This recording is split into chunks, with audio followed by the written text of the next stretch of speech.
جبین بیض ہے ملت کے داغ، تیرے سامنے لڑنا ہے باطل کا دماغ، پتھر کا دریچہ دل میں بات کرنا چاہیے، جس کا تو مولا ہے اس کو ناز کرنا چاہیے، بآواز بلند صلوات۔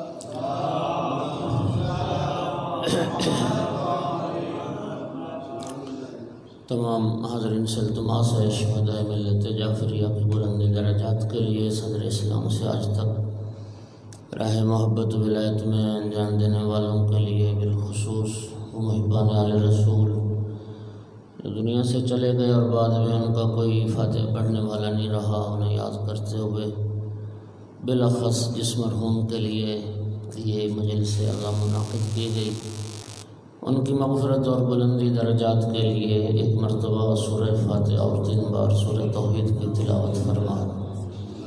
اعوذ باللہ من الشیطان الرجیم، بسم اللہ الرحمن الرحیم، الحمد للہ رب العالمین، الرحمن الرحیم، مالک یوم الدین، ایاک نعبد و ایاک نستعین، اہدنا الصراط المستقیم، صراط الذین انعمت علیہم غیر المغضوب علیہم ولا الضالین۔ بسم اللہ الرحمن الرحیم، قل هو اللہ احد اللہ الصمد لم یلد ولم یولد ولم یکن له کفوا احد۔ بسم اللہ الرحمن الرحیم، قل هو اللہ احد اللہ الصمد لم یلد ولم یولد ولم یکن له کفوا احد۔ بسم اللہ الرحمن الرحیم، قل هو اللہ احد اللہ الصمد لم یلد ولم یولد ولم یکن له کفوا احد۔ اللهم اغفر للمؤمنین والمؤمنات والمسلمین والمسلمات الاحیاء منهم والاموات، اللهم تابع بیننا وبینهم بالخیرات انک مجیب الدعوات انک علی کل شیء قدیر۔ اللهم صل علی محمد وآل محمد، صلوات صلوات۔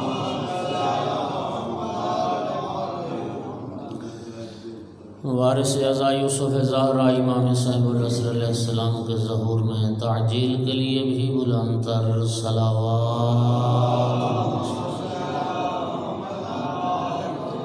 اعوذ باللہ من الشیطان اللعین الرجیم، بسم اللہ الرحمن الرحیم، الحمد للہ رب العالمین والعاقبۃ للمتقین والجنة للمؤمنین والنار للمنافقین، الحمد للہ الذی جعلنا من المتمسکین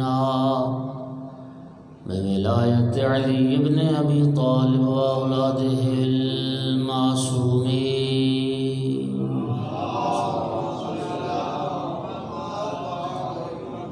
الحمد للہ الذی جعلنا من الباقین علی صید الشہداء واولادہ واصحابہ المظلومین، الصلاۃ والسلام والتحیۃ والاکرام علی رسولہ الکریم شفیع المذنبین انیس الغریبین ورحمۃ للعالمین، اعنی العبد المؤید الرسول المسدد المحمود الاحمد المصطفى الامجد ابا القاسم محمد،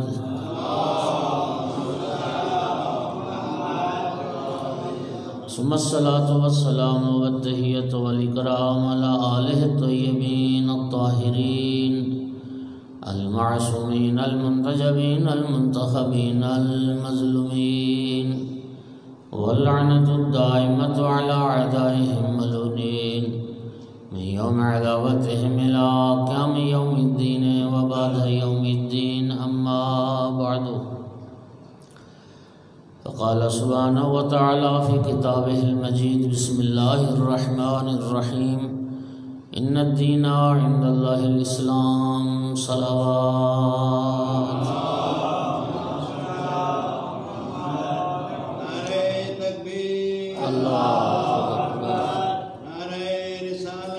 یا رسول اللہ، نعرہ حیدری، آواز بلند صلوات۔ اللہم صل علی محمد سامعین گرامی، خالق بشر نے اپنے بندوں کی دنیا اور آخرت کی صلاح و فلاح کے لیے ایک دین بنایا ہے جسے اسلام کہتے ہیں۔ اللہ تعالیٰ یہ چاہتا ہے کہ میرے بندے دین اسلام کے مطابق زندگی گزاریں تاکہ دنیا بھی کامیاب ہو جائے، آخرت بھی کامیاب ہو جائے۔ لیکن دوستو، یہ بات طے ہے کہ عمل کا مرحلہ بعد میں ہوتا ہے، علم کا مرحلہ پہلے ہوتا ہے۔ علم ہوگا تو عمل ہوگا، علم نہیں ہوگا تو عمل کہاں سے ہوگا؟ دو باتوں میں فرق کرنا بہت ضروری ہے۔ ایک ہوتا ہے دیندار ہونا، ایک ہوتا ہے دین شناس ہونا۔ دیندار ہونا اور بات ہے، دین شناس ہونا اور بات۔ آج آپ ایک غیر مسلم کو، کسی ہندو کو کلمہ پڑھا کے مسلمان کر لیتے ہیں۔ جب وہ کلمہ پڑھ لے گا تو وہ دین اسلام میں داخل ہو جائے گا، وہ دیندار ہو جائے گا۔ شرفا، آپ سے میرا سوال ہے کہ ایک ہندو جو آج کلمہ پڑھ کے دیندار ہوا، کیا کلمہ پڑھ لینے سے وہ اصول دین، فروع دین، اخلاقیات، دین کا عالم بھی ہو گیا سارا؟ بالکل آپ نے ٹھیک فرمایا، اس لیے کہ کلمہ صرف کفر اور شرک کی نجاست کو دور کرتا ہے، کلمہ جہالت کو دور نہیں کرتا۔ اگر کلمہ پڑھنے سے جہالت دور ہونا ہوتی تو پھر کوئی مسلمان دنیا میں جائز نہ ہوتا۔ سامعین گرامی قدر یاد رکھیے، جس طرح کلمہ پڑھ لینے سے بندہ دین شناس نہیں بنتا، کسی مسلمان کے گھر میں پیدا ہونے سے بھی دین شناس نہیں بنتا۔ دنیا کا کوئی علم و ہنر اگر سیکھے بغیر نہیں آتا تو دین بھی سیکھے بغیر نہیں آتا۔ اسی لیے پیغمبر اور آل پیغمبر علیہ السلام نے دین سیکھنے پر زیادہ زور دیا ہے۔ نبی کریم صلی اللہ علیہ وآلہ وسلم نے ارشاد فرمایا، اذا اراد اللہ بعبد خیرا فقہہ فی الدین۔ اللہ جب کسی کی خیر چاہتا ہے اسے دین کی سوجھ بوجھ عطا کر دیتا ہے، اسے فہم دین عطا کر دیتا ہے۔ امام محمد باقر علیہ السلام ارشاد فرماتے تھے کہ تفقہوا فی الحلال والحرام والا انتم عراب۔ شریعت کا حلال اور حرام سیکھو ورنہ تم بدو کے بدو رہ جاؤ گے، غیر مہذب رہ جاؤ گے۔ اہل بیت کا جو پیروکار ہوتا ہے وہ مہذب ہوتا ہے، وہ غیر مہذب نہیں ہوتا۔ اللہ آپ کو سلامتی عطا فرمائے۔ دوستو، مولا امیر المومنین علی بن ابی طالب علیہ السلام کا ایک فرمان ذیشان نہج البلاغہ سے عرض کروں۔ کلمات قصار جو تیسرا حصہ ہے نہج البلاغہ کا، اس سے مولا کا فرمان پڑھ رہا ہوں کہ جناب جابر ابن عبداللہ انصاری کو خطاب کر کے مولا امیر المومنین نے فرمایا، یا جابر قوام الدین والدنیا باربعہ، اے جابر، چار بندوں کی وجہ سے دین اور دنیا قائم ہے۔ دو بندوں کی وجہ سے دین قائم ہے، دو بندوں کی وجہ سے دنیا قائم ہے۔ جن دو افراد کی وجہ سے دین قائم ہے وہ کون سے ہیں؟ جناب امیر علیہ السلام فرماتے ہیں، پہلا بعالم مستعمل علمہ، اس عالم کی وجہ سے دین قائم ہے جو اپنے علم پر عمل کرتا ہے۔ با عمل عالم، مولا علی فرما رہے ہیں اس کی وجہ سے دین قائم ہے۔ اللہ آپ کو سلامتی عطا فرمائے۔ بے عمل عالم نہیں، بد عمل عالم نہیں۔ امام جعفر صادق علیہ السلام کا ایک بہت ہی خوبصورت جملہ ہے، لطف لوگے۔ امام فرماتے ہیں جس عالم کا علم اس کی اپنی ذات کو فائدہ نہیں پہنچا سکتا، اس کا علم لوگوں کو بھی فائدہ نہیں پہنچا سکتا۔ لہذا بعمل عالم کی وجہ سے دین قائم۔ حضرت ابو ذر غفاری رضی اللہ تعالی عنہ، ان کا نام آپ نے سنا، نبی پاک کے جلیل المرتبہ صحابی تھے۔ شیعہ سنی نے لکھا تیسرے یہ چوتھے فرد تھے حضرت ابو ذر جنہوں نے اسلام قبول کیا اور سید الانبیاء کے ہاتھ پہ بیعت کی تھی۔ اور جب حضرت ابو ذر نے نبی کریم کے ہاتھ پہ بیعت کی تھی تو سرکار دو عالم نے اس شرط پر ان کی بیعت کو قبول کیا تھا کہ ابو ذر وعدہ کرو ساری زندگی کلمہ حق کہو گے۔ اور پہلے دن جو حضرت ابو ذر نے نبی کریم سے وعدہ کیا، پھر ساری زندگی اس وعدے کو نبھایا۔ دوستو پھر ڈنکے کی چوٹ پہ حضرت ابو ذر نے ہمیشہ حق کہا، سچ کہا۔ جس چیز کو بھی پیغمبر کی اس سیرت و سنت کے خلاف دیکھا، وہیں پہ آواز اٹھائی، وہیں پہ ٹوکا، وہیں پہ روکا، وہیں پہ احتجاج کیا۔ اور اللہ جانتا ہے کلمہ حق کہنے میں، جیسے قرآن کہتا ہے نا کہ لا یخافون لومۃ لائم، پھر کسی ملامت کرنے والے کی پرواہ ہی نہیں کی، نہ کسی گورنر کی پرواہ کی، نہ کسی حاکم کو خاطر میں لائے، نہ کسی خلیفے کو خاطر میں لائے۔ بڑی جرأت و بہادری کے ساتھ کلمہ حق کا۔ اس لیے نبی کریم صلی اللہ علیہ وآلہ وسلم نے فرمایا تھا، ایک صلوات بلند آواز سے پڑھو۔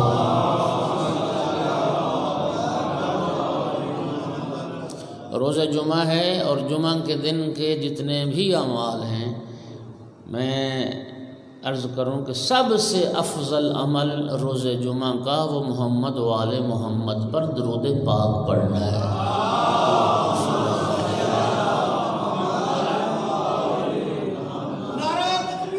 اللہ اکبر،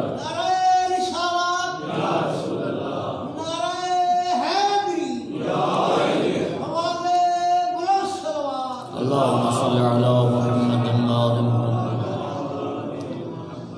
توجہ صاحب، میں عرض کر رہا تھا کہ نبی پاک صلی اللہ علیہ وآلہ وسلم نے حضرت ابو ذر کے لیے فرمایا تھا، ما ظلت الخضراء ولا اقلت الغبراء علی ذی لحجۃ اصدق من ابی ذر۔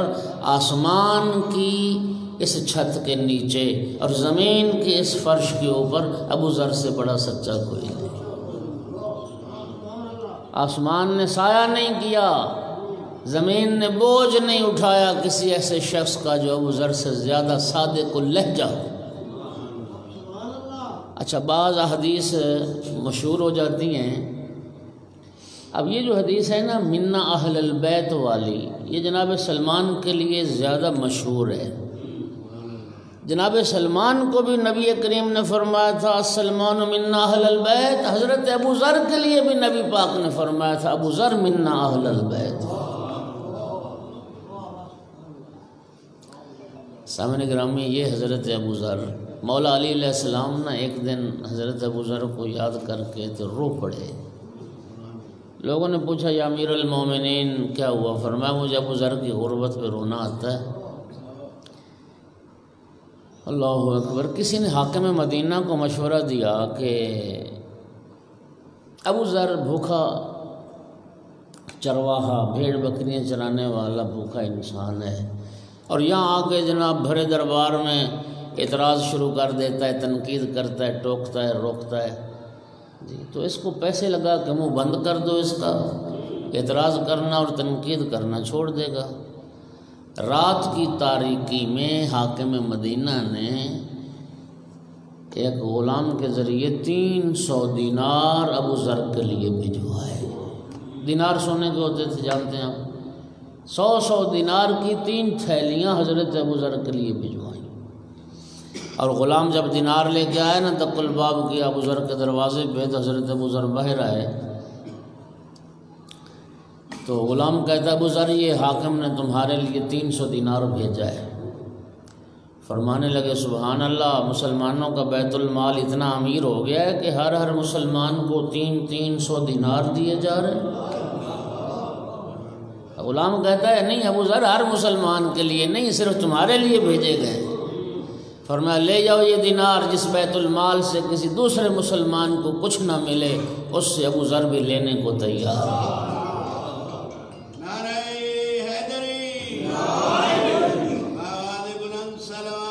اللہم صلی علی محمد۔ اور دوستو جملہ اگلا قابل توجہ، حضرت ابو ذر غضبناک ہو گئے اور فرمایا کہ تمہیں جرأت کیسے ہوئی کہ رات کی تاریکی میں یہ دینار چوری چھپے میرے دروازے پہ لاؤ؟ تم نے یہ جرأت کر کے میری توہین کی ہے، اور یہ درہم تم نے اس کی پیشکش کر کے 2 طرح سے میری توہین کی ہے۔ پہلی توہین تم نے میری یہ کی کہ تم نے مجھے یہ کہاں سے سمجھ لیا کہ میں 300 دینار کے بدلے علی بیچ دوں گا؟ تم نے مجھے کیسے سمجھ لیا کہ میں علی فروش ہوں؟ اور دوسری توہین تم نے میری یہ کی کہ تم نے میرے آقا و مولا کی قیمت 300 دینار لگائی ہے۔ خدا کی قسم کائنات اکٹھی کر کے ابو ذر کے قدموں میں ڈال دو، میں راہ ولایت علی سے 1 انچ پیچھے ہٹنے کو تیار ہوں۔ روئے کیوں؟ لوگوں نے پوچھا تو مولا نے فرمایا جس رات ابو ذر نے 300 دینار ٹھکرا دیے تھے، تیسرا دن تھا، ابو ذر کے گھر فاقہ تھا۔ 3 دنوں سے ابو ذر کے بیوی بچے بھوکے تھے، جس رات 300 دینار سونے کا ٹھکرا دیا۔ سامعین گرامی، یہ حضرت ابو ذر بارگاہ رسالت میں حاضر ہوئے اور آ کے سوال کیا، یا رسول اللہ، شہید کا جنازہ پڑھنا آپ کے نزدیک زیادہ محبوب اور پسندیدہ عمل ہے یا عالم کی صحبت اور مجلس میں بیٹھنا آپ کے نزدیک زیادہ پسندیدہ عمل ہے؟ سوال سمجھ آ گیا؟ دیکھیے، ایک مومن کا جنازہ پڑھنے کا اجر جانتے ہو؟ اور نبی پاک کی حدیث سناتا ہوں، سرکار کی حدیث ہے، ایک مومن جس کا جنازہ آپ پڑھتے ہیں، اس مومن کو جب قبر میں لٹایا جاتا ہے، اللہ رب العزت کی طرف سے پہلا تحفہ، ہدیہ، پہلی خوشخبری اس مومن کو یہ سنائی جاتی، میرا بندہ مومن، جتنے مومنوں نے تیرا جنازہ پڑھا میں نے سب کے گناہ معاف کر دیا۔ یقین فرمائیے، مومن کی تشییع جنازہ، مومن کا جنازہ پڑھنے سے، بلکہ حدیث میں لفظ پتہ ہے کیا ہے؟ حدیث میں لفظ ہیں خرج من ذنوبہ کیوم ولدتہ امہ۔ مومن کا جنازہ پڑھ کے جب وہ شخص لوٹتا ہے تو ایسے گناہوں سے پاک ہو جاتا ہے جیسے آج شکم مادر سے باہر آنے والا بچہ گناہوں سے پاک ہو۔ ایک عام مومن کا جنازہ پڑھنے کا اتنا اجر ہے۔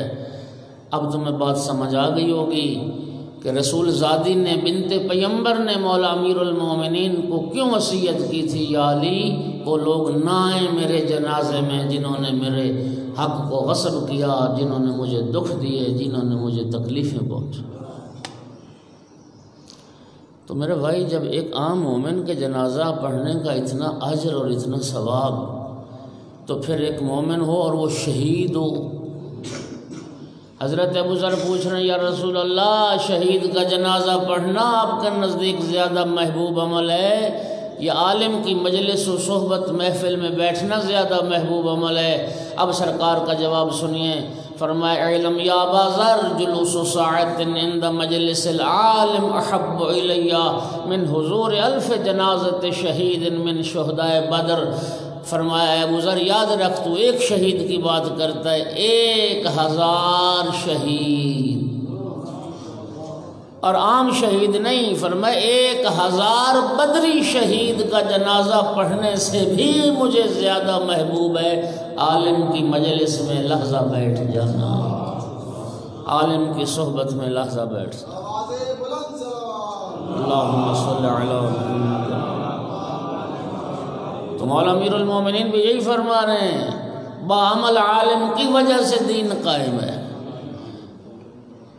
آپ ایمان سے نا، میں تجزیہ کرتا ہوں، پورا پنجاب تو پھرتے ہیں، سندھ بھی جاتے ہیں، وہاں بھی گیا ہوں، کوئٹہ بھی گیا ہوں، سارا ہر جگہ، لیکن میں نے تجزیہ کرتا ہوں، آپ پہ نا اللہ کا خاص کرم ہے، آپ نے اس نعمت کا شکریہ رب کی بارگاہ میں ادا کیا کریں۔ اللہ تعالیٰ نے آپ کو علم علماء کی صحبت جو ہے میسر فرمائی ہے، اور یہ صحبت کا نتیجہ ہے آپ کی مساجد آباد ہیں، یہاں دین داری نظر آتی ہے، لوگ واجبات کی طرف متوجہ ہیں، محرمات سے بچتے ہیں۔ یہ میرے محترم سامعین، یہ سارا کچھ جو ہوا ہے نا، یہ علماء کی صحبت ہی کا نتیجہ ہے۔ خدا جانتا ہے جن جگہ پہ علماء نہیں نہ ہوتے، اللہ جانتا ہے ان کے گھر میں تو مصلی نہیں ملتا، ان کے گھر جانماز نہیں ملتا، وہاں مسجد میں پانی نہیں ملتا، وہاں مسجد میں گندگی پڑی ہوتی، پہلی بات تو مسجد ہوتی ہی نہیں، مولا میر فرماتے ہیں بعمل عالم کی وجہ سے دین قائم ہے۔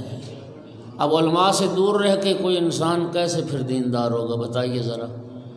مولا علی فرما رہے ہیں بعمل عالم کی وجہ سے دین قائم ہے۔ علماء سے دشمنی کر کے، علماء کو گالیاں دینے والا طبقہ، علماء سے نفرت کرنے والا طبقہ، علماء سے دور بھاگنے والا طبقہ پھر کیسے دیندار ہو سکتا ہے؟ مولا علی فرماتے ہیں بعمل علماء کی وجہ سے دین قائم ہے۔ اور دوسرا بندہ جس کی وجہ سے دین قائم ہے، آپ حیران ہو جائیں گے، فرمایا بجاہل لا یستنکف ان یتعلم، اس جاہل کی وجہ سے بھی دین قائم ہے جو دین سیکھنے میں شرم نہ کرے۔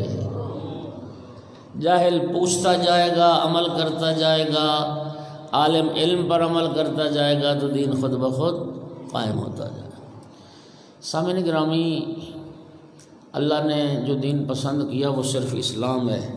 آدم علیہ السلام سے لے کر سرکار دو عالم تک 1.25 لاکھ انبیاء اسی دین اسلام کے مبلغ تھے، اسی دین اسلام کے مروج تھے۔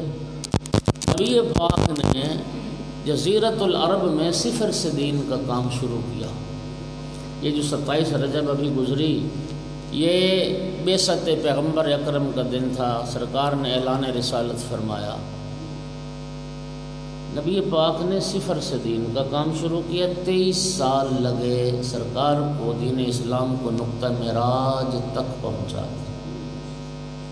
صفر سے لے کے دین اسلام کو معراج تک پہنچانے میں، اور معراج سے لے کے قیامت تک کے لیے دین اسلام کو محفوظ بنانے میں جہاں بہت ساری ہستیوں کا کردار ہے، وہاں پر اہم ترین کردار 6 شخصیات کا ہے۔ دوستو یاد رکھیے، اللہ کے دین کے مددگار ہر زمانے میں رہے، ہر زمانے میں رہیں گے۔ امام محمد باقر علیہ السلام نے محمد ابن مسلم سقفی کو ایک دعا تعلیم فرمائی تھی، اور وہ دعا ماہ رمضان کی دعاؤں میں بھی موجود ہے۔ اور وہ دعا یہ تھی، میں دعا کرتا ہوں، میں اپنی طرف سے بھی، آپ کی طرف سے بھی دعا کروں، آپ آمین کہیے گا۔ وہ ہمیں دعا کرنے کا حکم دیا گیا ہے، دعا مانگنے کا حکم دیا گیا ہے۔ وہ دعا کیا ہے؟ اللہم اجعلنی ممن تنتصر بہ لدینک، میرا اللہ مجھے ان لوگوں میں سے بنا جو تیرے دین کے مددگار ہیں۔ اے اللہ ہمیں اپنے دین کے ناصروں میں سے قرار دے۔ ان تنصر اللہ ینصرکم ویثبت اقدامکم، یہ جو آیت مجیدہ اللہ کی مدد کرو گے تو اللہ تمہاری مدد بھی کرے گا، تمہیں ثابت قدمی بھی عطا کرے گا۔ تو ہم کیا ہیں؟ ہم اللہ کی کیا مدد کریں؟ قرآن کہہ رہا ہے اللہ کی اگر تم مدد کرو گے تو اللہ کی مدد کیا ہے؟ سب مفسرین نے لکھا اللہ کی مدد سے مراد اللہ کے دین کی مدد، نصرت دین خدا۔ اے اللہ ہمیں اپنے دین کے مددگاروں میں سے بنا۔ ناصران دین ہر زمانے میں رہے، ہر زمانے میں رہیں گے۔ میں آغاز اسلام کی بات کر رہا ہوں کہ 6 ہستیوں کا کردار بڑا اہم ہے جنہوں نے اللہ کے دین کی نصرت فرمائی۔ ان 6 ہستیوں میں 3 مرد ہیں، 3 مستورات ہیں۔ ایک مرد اور مستور نے مکہ میں اللہ کے دین کی نصرت فرمائی، ایک مرد اور مستور نے مدینہ میں اللہ کے دین کی نصرت فرمائی، ایک مرد اور مستور نے کربلا میں اللہ کے دین کی نصرت فرمائی۔ جس مرد نے مکہ میں اللہ کے دین کی نصرت فرمائی، اسی کے بیٹے نے مدینہ میں اللہ کے دین کی نصرت فرمائی، اور جس میرے آقا و مولا نے مدینہ میں اللہ کے دین کی نصرت فرمائی، پھر اسی کے بیٹے نے کربلا میں اللہ کے دین کی نصرت فرمائی۔ جس بی بی نے، جس معظمہ نے مکہ میں اللہ کے دین کی نصرت فرمائی، اسی کی بیٹی نے مدینہ میں اللہ کے دین کی نصرت فرمائی، اور جس مخدرہ نے، جس معظمہ نے مدینہ میں اللہ کے دین کی نصرت فرمائی، اسی کی بیٹی نے کربلا میں اللہ کے دین کی نصرت فرمائی۔ میرے دوستو، ایک ہی خاندان ہے، ایک ہی گھرانہ ہے، ایک ہی شجر طیبہ ہے۔ دین پہنچایا بھی اسی گھرانے نے، دین پھیلایا بھی اسی گھرانے نے، دین بچایا بھی اسی گھرانے۔ اور وہ گھرانہ مولا امیر المومنین نے جس گھرانے کا تعارف نہج البلاغہ میں ان لفظوں سے کروایا، اسرتہ خیر الاسر و شجرتہ خیر الشجر، مولا علی فرماتے ہیں پوری کائنات کے گھرانوں میں بہترین گھرانہ رسول اللہ کا گھرانہ ہے، اور پوری کائنات کے شجرہ نسب میں بلند ترین شجرہ نسب ہے تو وہ بھی رسول اللہ کا شجرہ نسب۔ میرے دوستو، آغاز سے انجام تک اسی گھرانے کا کردار، ایک ہی خاندان، ایک ہی شجرہ طیبہ۔ اور سامعین گرامی، میں نے عرض کیا آدم علیہ السلام سے سرکار تک دین صرف اسلام تھا۔ میں دوستو ایک سوال ذہن میں آتا ہے کہ پہلے جب لوگ تھوڑے تھے، انبیاء کثرت سے آ رہے تھے، نبی کے بعد نبی آ رہا تھا، رسول کے بعد رسول آ رہا تھا، اور سید الانبیاء کے بعد سرکار نے فرما دیا لا نبی بعدی، نص آ گئی میرے بعد اب کوئی نبی نہیں آئے گا، خاتم النبیین کی نص قرآن میں آ گئی، نبوت کا باب بند ہو گیا، رسالت کا باب بند ہو گیا، کوئی نبی رسول نہیں آئے گا۔ تو سوال تو آتا ہے ذہن میں، 1450 سال ہو گئے سرکار کو اعلان رسالت کیے ہوئے، 1450 سال میں کوئی نبی نہیں آیا، قیامت تک کسی نے نہیں آنا۔ آج انسان اربوں میں پہنچ گئے، تعداد انسانوں کی اربوں میں، اب قیامت تک کا زمانہ پڑا ہے، پتہ نہیں کتنے ارب چھوڑ کے خراب آبادی ہو جائے انسانوں کی، نبی کوئی نہیں آنا۔ تو سوال تو آتا ہے کہ جب لوگ تھوڑے تھے وہاں تو کثرت سے نبی آ رہے تھے، اور جب آبادی بڑھنے لگی انسانوں کی تو نبوت کا باب بند ہو گیا، تو وجہ کیا ہے؟ سوال سمجھ آ گیا؟ اب جواب سنیے۔ وجہ یہ ہے کہ پہلے نبی اس لیے آ رہے تھے کہ دین ابھی مکمل نہیں ہوا تھا، تکامل کی طرف دین جا رہا تھا، تکامل کی منزلیں طے کر رہا تھا۔ نبی کریم کی زندگی کے آخری سال 10 ہجری میں غدیر خم کے مقام پر جب اللہ کے حکم سے اپنے بھائی کی ولایت کا اعلان فرمایا من کنت مولاہ فہذا علی مولا، اس کے بعد رب نے یہ آیت نازل کی الیوم اکملت لکم دینکم، آج میں نے دین کامل کر دیا۔ میرے محترم، اللہ اکبر،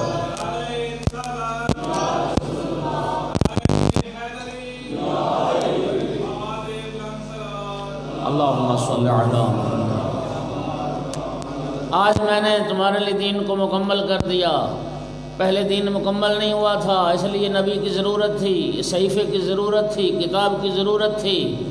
جب دین کامل ہو گیا، اب قرآن کے بعد کوئی کتاب ہدایت نہیں آئے گی، سرکار کے بعد کوئی نبی نہیں آئے گا، جو آئے گا وہ جھوٹا ہوگا، لعنتی ہوگا، وہ خود ساختہ ہوگا، ہمارے بنایا ہوا ہوگا۔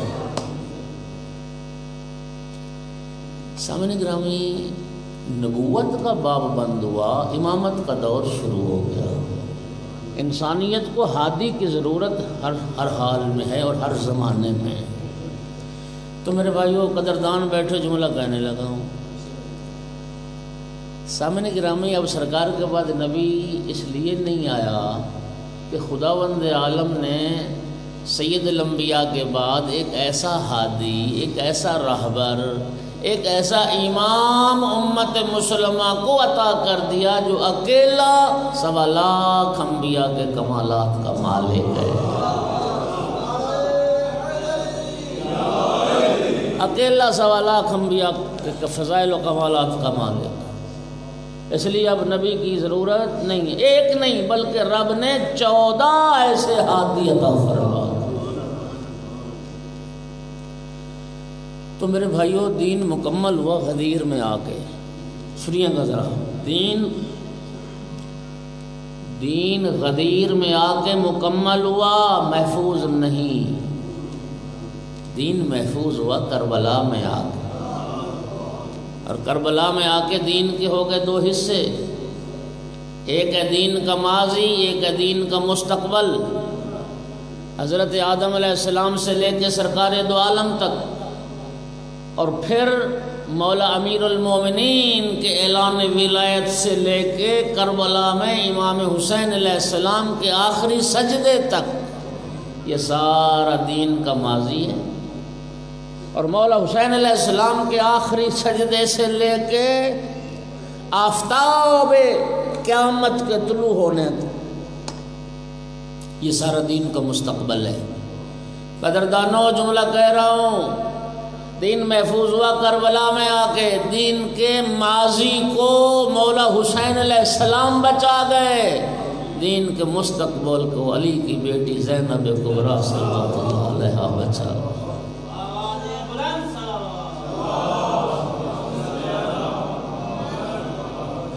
یکم شعبان میری آقا زادی کی ولادت باسعادت کا دن ہے۔ سامنے گرامی دو جملے آقا زادی کے کہنے، مولا حسین علیہ السلام کا کل ذکر کیا تھا۔ سامنے محترم، جس گھرانے میں میری آقا زادی صلوات اللہ علیہ نے آنکھ کھولی، اس گھرانے میں 5 تن پاک پہلے سے موجود تھے۔ میرے دوستو، تمہیں واسطہ دیتا ہوں، ایمان سے بتاؤ، مطالعہ کر لو پوری تاریخ بشریت کا۔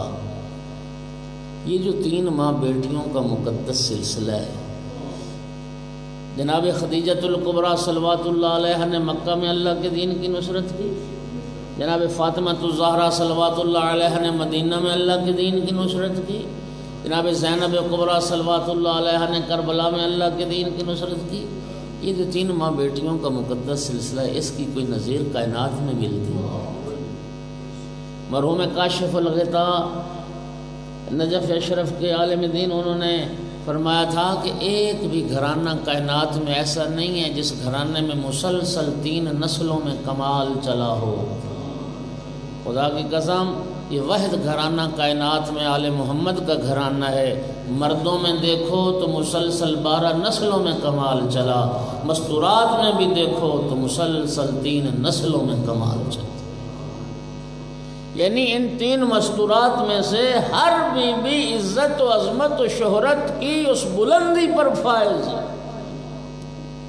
ہر ہستی کی اپنی پہچان ہے، ہر بی بی کی اپنی شناخت ہے، ہر بی بی کی اپنی شان ہے، ہر بی بی کا اپنا مقام ہے۔ ایسا ہے یا نہیں؟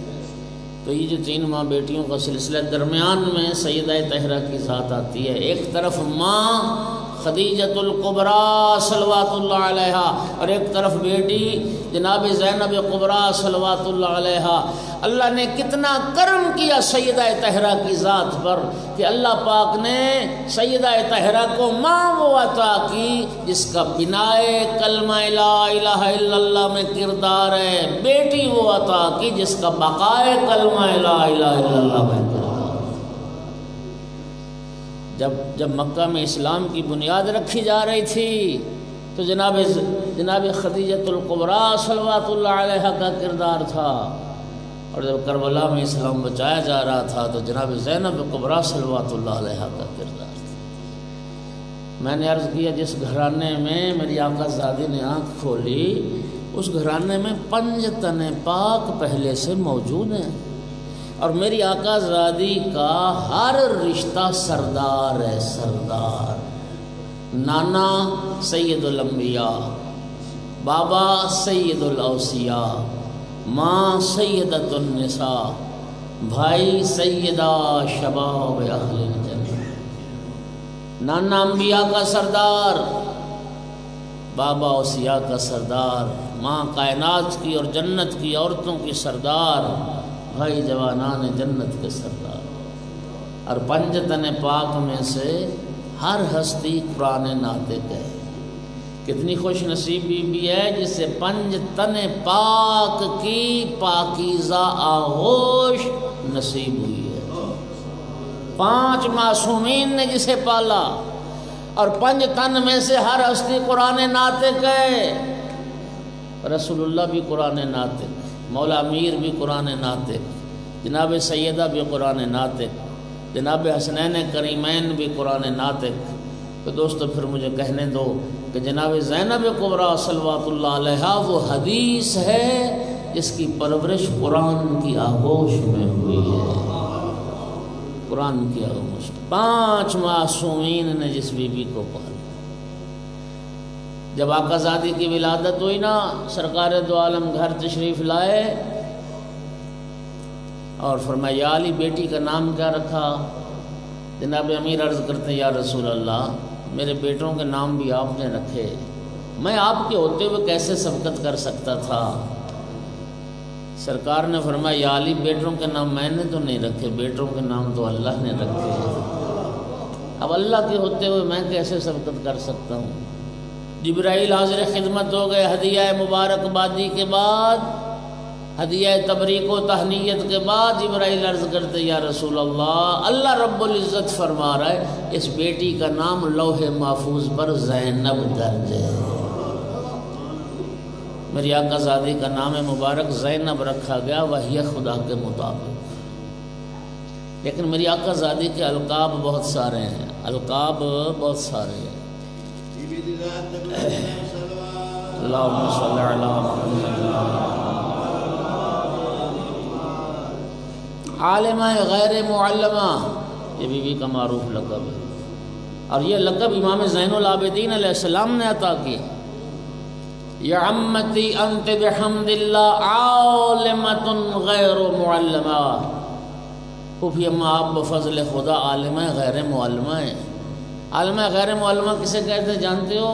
دنیا میں جس کے علم کا اتصال علم الہی سے ہو، جسے اللہ علم عطا کرے۔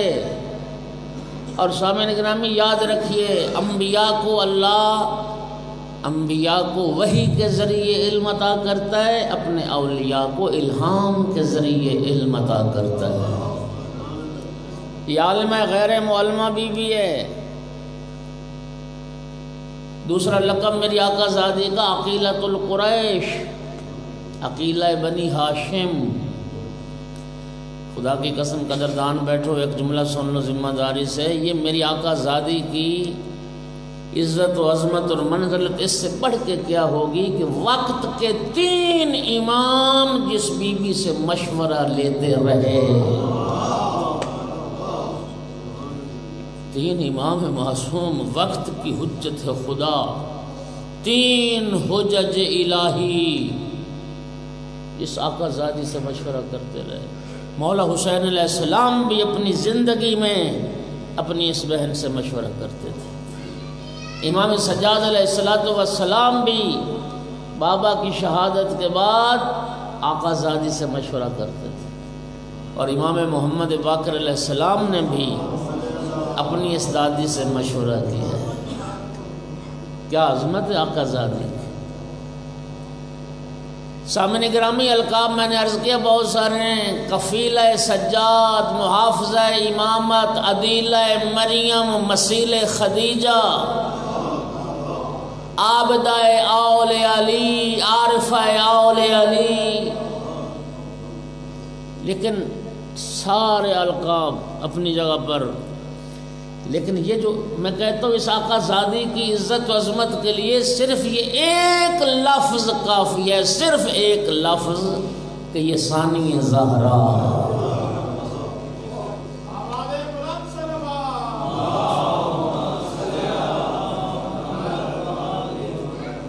صرف ایک لفظ کافی ہے کہ یہ ثانی زہرا ہے، یہ دوسری زہرا، صلوات اللہ۔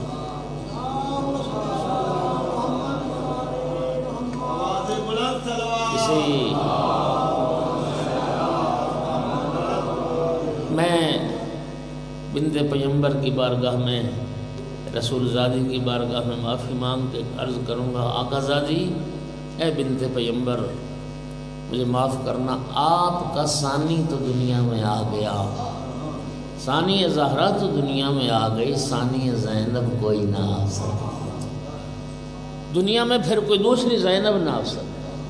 اس لیے تو کسی شاعر نے کہا تھا جواب مریم جناب زہرا، جواب زہرا جناب زینب، جواب مریم جناب زہرا، جواب زہرا جناب زینب، جناب زینب کے بعد لیکن جواب زینب جناب زینب۔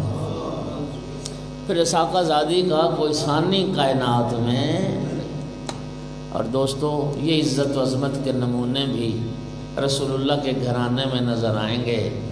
اللہ تعالیٰ نے اپنے محبوب کو ایسی باعزت و عظمت بیٹی عطا کی کہ نبی کریم نے فرمایا فاطمہ ام ابیہا فاطمہ اپنے باپ کی بھی ہے، اور اللہ نے مولا علی علیہ السلام کو ایسی بعظمت بیٹی عطا فرمائی کہ رسول اللہ نے فرمایا ہے یا زین و ابیہا، یہ بچی اپنے باپ علی کی بھی زینت،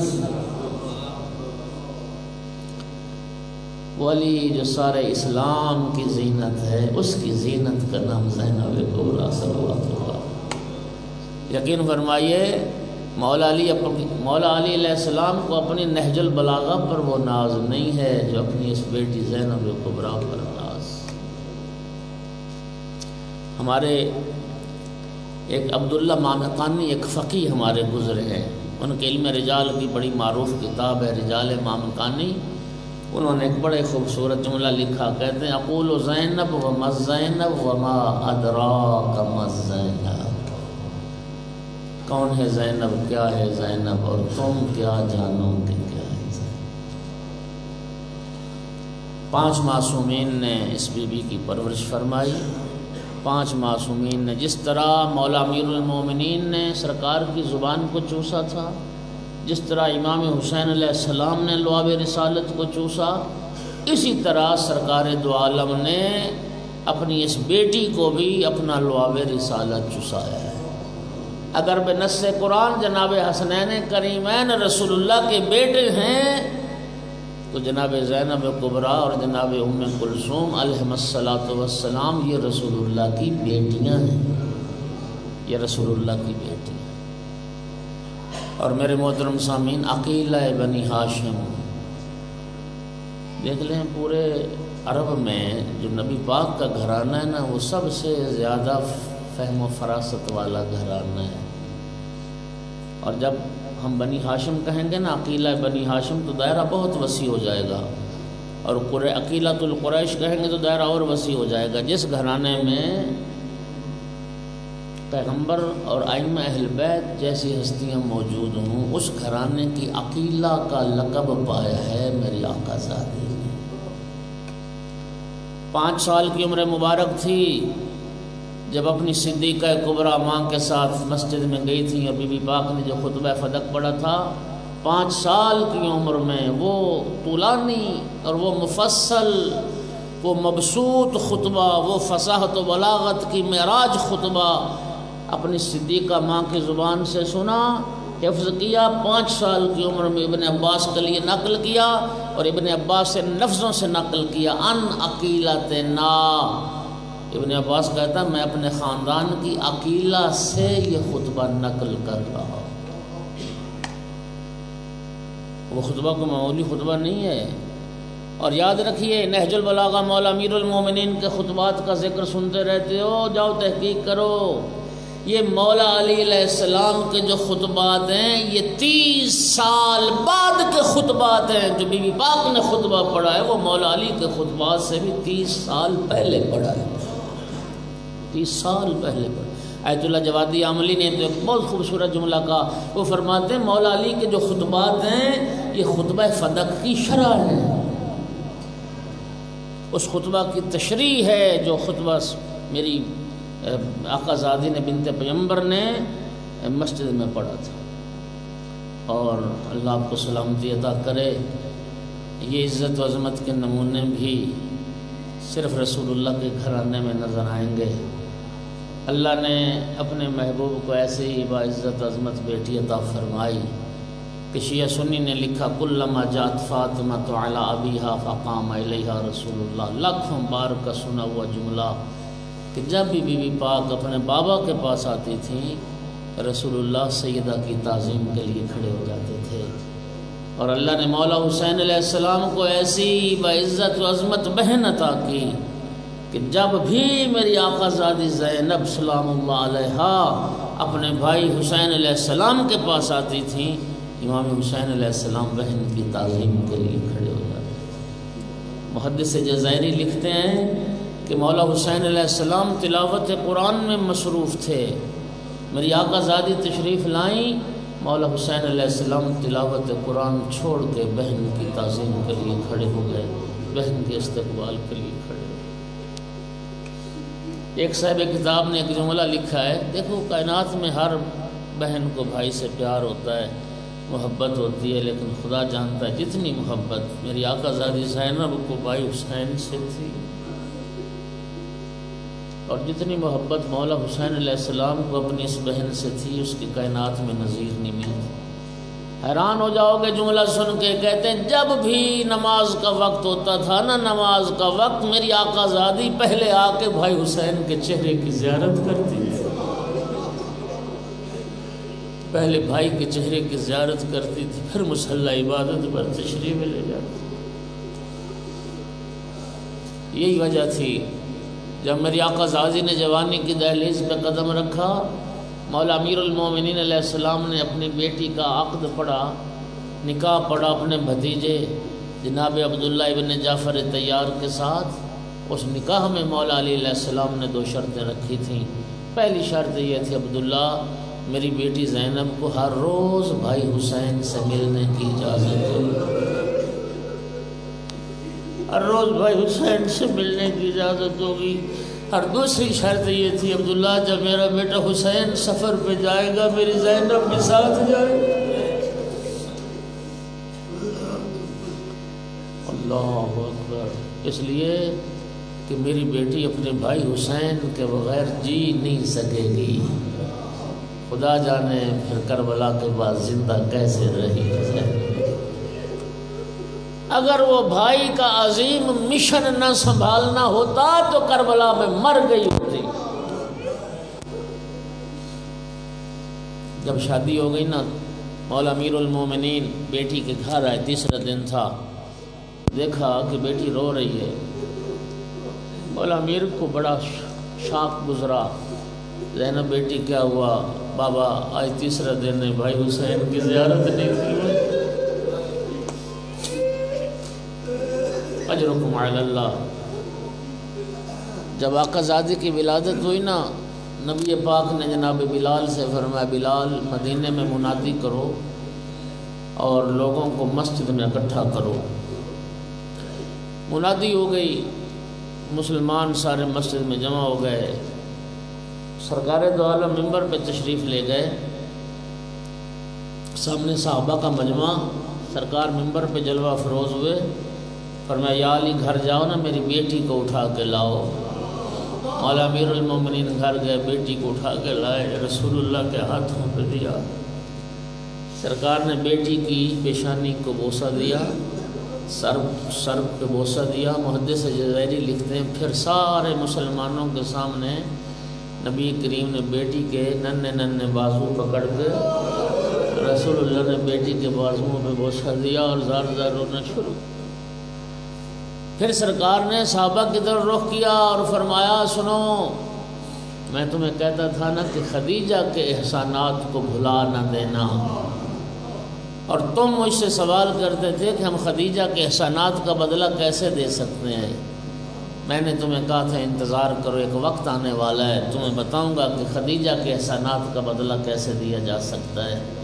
فرمایا انتظار کی گھڑیاں ختم ہو گئیں، دیکھو یہ میری بیٹی زینب، ہذہ مثیل خدیجہ، یہ میری بیٹی زینب اپنی نانی خدیجہ کی مثل ہے۔ جس نے زینب کا حق ادا کر دیا اس نے خدیجہ کا حق ادا کر دیا، جس نے زینب کا احترام کیا اس نے خدیجہ کا احترام کیا۔ اور پھر فرمایا، او میرے ساتھیو صحابیو، میں تمہیں ایک وصیت کر رہا ہوں، اور میری اس وصیت کو غائبین تک پہنچانا۔ جو مسلمان آج اس مسجد میں موجود نہیں ہیں، میری یہ وصیت ان تک بھی پہنچانا، اور میری وصیت صرف اتنی ہے، سنو گے وصیت؟ فرمایا میری وصیت صرف اتنی ہے، میری زینب کا حیا کرنا، میری زینب کا احترام کرنا۔ عزادارو، آپ سوچ رہے ہوں گے کہ جس بی بی کے احترام کی وصیت کر کے رسول دنیا سے گئے، کائنات میں جتنا احترام اس بی بی کا ہوا ہوگا اتنا احترام کسی اور بی بی کا نہیں ہوا ہوگا۔ عزادارو سنو گے کتنا احترام ہوا؟ جس بی بی کا نام وحی خدا کے مطابق زینب رکھا تھا، دنیا ام المصائب کے نام سے جانتی ہے۔ جس بی بی کا نام وحی خدا کے مطابق زینب رکھا، دنیا محرومت المسرت کے نام سے جانتی ہے۔ عزادارو، جس بی بی کا نام وحی خدا کے مطابق زینب رکھا، دنیا کعبۃ الرزایا کے نام سے جانتی، دکھوں کا کعبہ، کعبہ تو جانتے ہو نا، سارے مسلمان جس کا طواف کرتے ہیں، خدا کی قسم کربلا میں رسول کی بیٹی دکھوں کا کعبہ بن گئی تھی، سارے دکھ جس بی بی کا طواف کر رہے۔ سرکار نے فرمایا میری زینب کا حیا کرنا۔ مسلمانوں نے کیا کیا؟ نبی زادی کے سر سے چادریں چھین لی، ہاتھوں میں رسیوں پہنا دی، قیدی بنا لیا، کوچا بکوچا، دیار بدیار، کربلا سے کوفہ، کوفہ سے شام، اور پھر بالآخر یزید کے دربار میں اسیر بنا کے پیش کر دیا رسول کی بیٹی کو۔ عزاداروں پھر میری آقا زادی نے یزید کے دربار میں جو خطبہ پڑھا، بس آخری جملہ کہہ رہا ہوں، میری آقا زادی کا درد سنیے۔